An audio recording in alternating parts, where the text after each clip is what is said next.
आरोग्यगिरी में वज्राघात जड़े मृत 2 गुरुतर 5 आहत।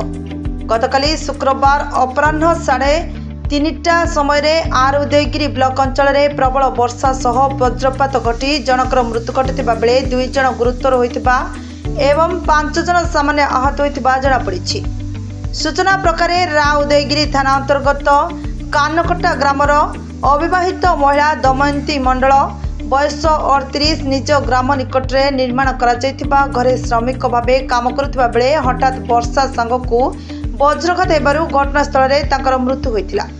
सेहीपरि एही थाना अधीन कानकटा ग्रामर दाऊद मंडल बयस 33, सुनील मंडल बयस 20, मांगी भूया बयस 42, लेंगिया भूया बयस 55, दीपा रोहित बयस 35 उक्त कोठा निर्माण में नियोजित श्रमिक वज्राघात सामान्य आहत होती।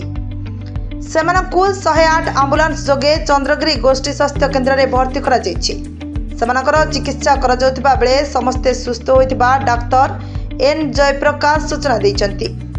अपरपक्षे राउदयगिरी थाना अंतर्गत रायपुर ग्रामर सुब्रकेशी वर्धन बयस 32 और संजय वर्धन बयस 15 निज ग्राम निकट में रही जंगल में आंब गोटाउथिबा बेले वर्षा और पवन हेबारु एक आंब गछ मूले आश्रय नैथिबा बेले सही स्थान में वज्राघात हेबारु उभय गुरुतर होई पड़िथिले।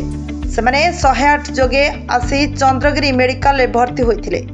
2 जन गुरुतर अवस्था थिबारु सेमानकु प्राथमिक चिकित्सा कराजिबा परे अधिक चिकित्सा पई बरहमपुर बड़ मेडिकल को स्थानांतर करा जायतिबा भारप्राप्त चिकित्सा अधिकारी डॉक्टर जयप्रकाश कहते। गजपति पंचानन दास रिपोर्ट नारद न्यूज ओडिया।